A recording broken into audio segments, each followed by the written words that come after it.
Parashat Ki Tavo El Haaretz. Parashat that begins with a very, very, very important sentence as you return back to the dream come true.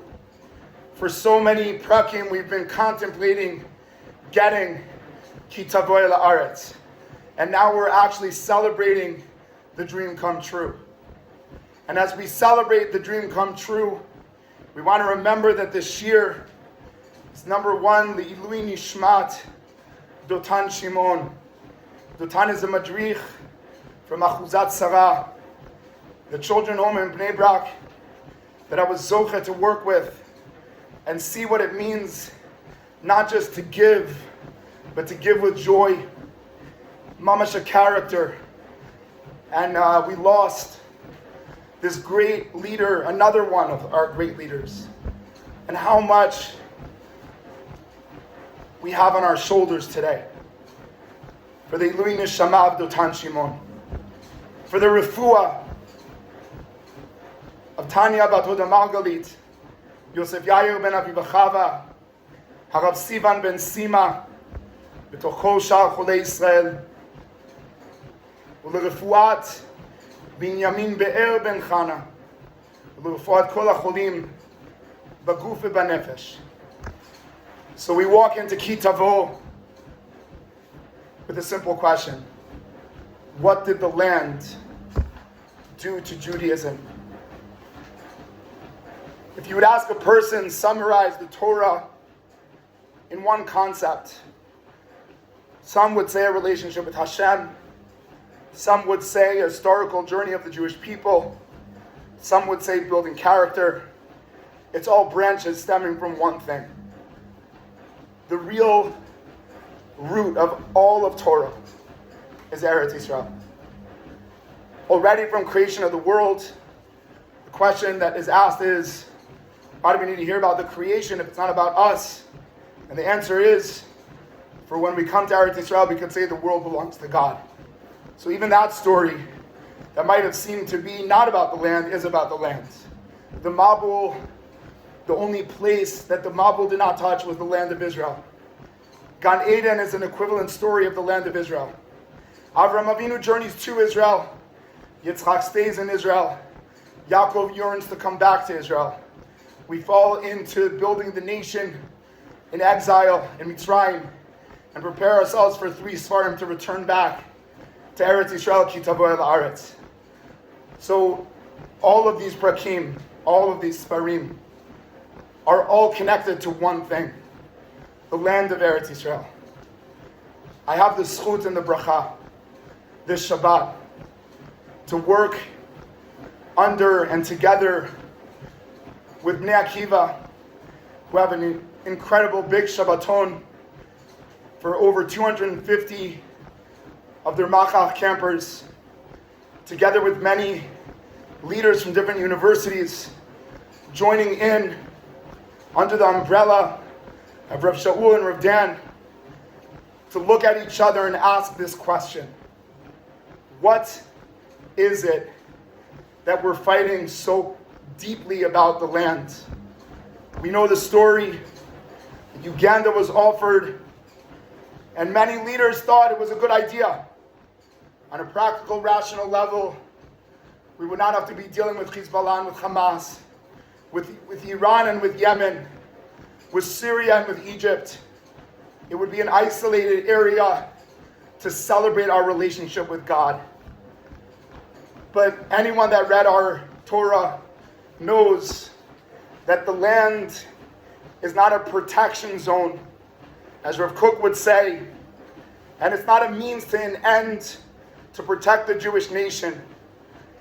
It's an end of its own, it's a goal, it's a message, and it's basically like putting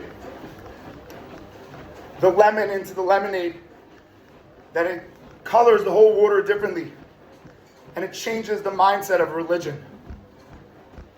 And the idea is that Eretz Yisrael is not the Midbar. Eretz Yisrael is the opposite of the Midbar. The desert was where we found answers. We needed food, we found it. We needed water, we found it. We complained, we had an answer. The world of the Midbar was the world of looking to Hashem, finding Hashem, realizing Hashem, understanding Hashem, and living towards Hashem. And so it was a world of answers. No real challenges on a day-to-day level. We did not need a serious army. The only reason we built one was because of the land. We did not need so much assistance in the court because there wasn't real possessions. Moshe thought he could do it on his own as an example of what the Midbar was about. The world of one. No tension. No questions. No complications. No needs for a bridge. A world of expectations coming true. And as we walk into the land, it all changes. As we walk into Eretz Yisrael, Ki Tavor La'aretz, we read about Mikra Bikurim. Mikra Bikurim says, take your first fruit and make it religious. Don't make it just an emotional, but realize that the emotion is a religious act. And we look at that beginning, and what makes the beginning so special is that it has only questions, zero answers. When you stand there at the beginning, did I make the right choice? When you stand there at the beginning, you ask, what should I do? Why am I here? At the beginning, you realize that you start to understand that the name of Eretz Yisrael, like the name of Am Yisrael, like the name of Torah Sheba'al Peh, is Reshit. It's the beginning. Because the beginning doesn't give you answers. It gives you all the questions. And it looks you in the eye. And it says to you, Yair, Tanya, Oritan, Adiel, Roni, Cloud Yisrael. Don't run away from them questions. Don't be afraid of the questions. Don't think that Eretz Yisrael was meant to be a place for solutions. Eretz Yisrael was meant to be an empowerment of character. It is a land that is built by its people because the nature of the land is it creates tension. What did Eretz Yisrael do to religion? It did not add an element. It changed the goal.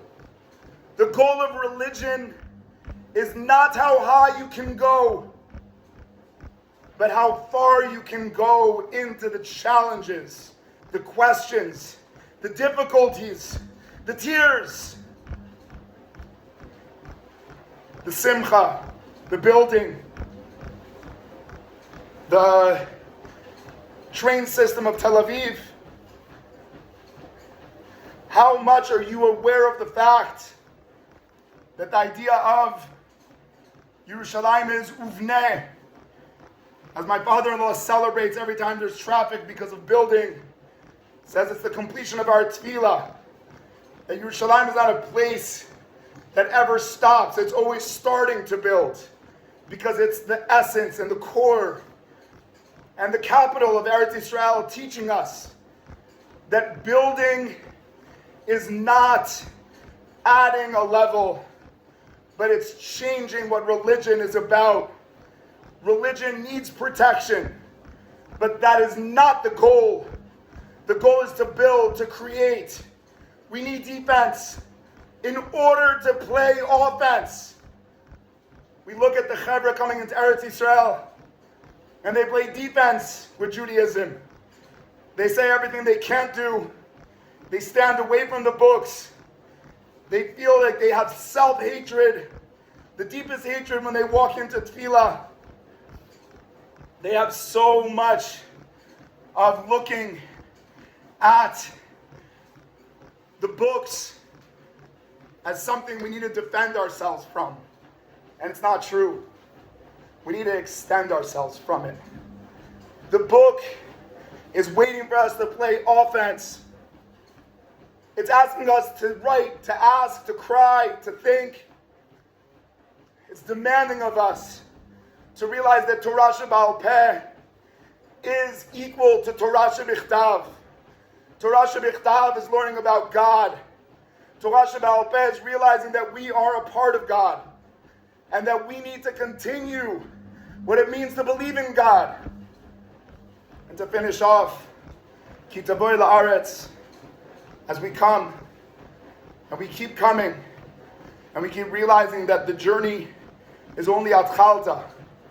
And the Atchalta is not something that's waiting for Gemarta. We say Atchalta de Geula. Geula equals Atchalta. Redemption is that you seek beginnings. You love beginnings. You love the challenge of them, the emotional part of them, the questions that they raise. And by doing so, we start to play offense. Dotan Shimon played so much offense. He saw the pain of the kids in Achuzat Sarah. He didn't see it, he felt it. How do we know he felt it? Because there was never a kid that wasn't on his shoulders. And looking at our leaders, we cannot see Judaism as a religion that is waiting for answers or looking up. But we need to extend, we need to build, create, become innovative, spiritually, not only physically. Realize that Chassidus is not a question mark anymore. It's a necessity. It's what is exactly the secret of Eretz Yisrael. It's building a bridge to others. It's paying attention to others. It's seeing the Torah as something that's alive and not as something that we're trying to hold inside a Beit Midrash. And this should all give us the bracha to have hope. Nachamu, nachamu, ami.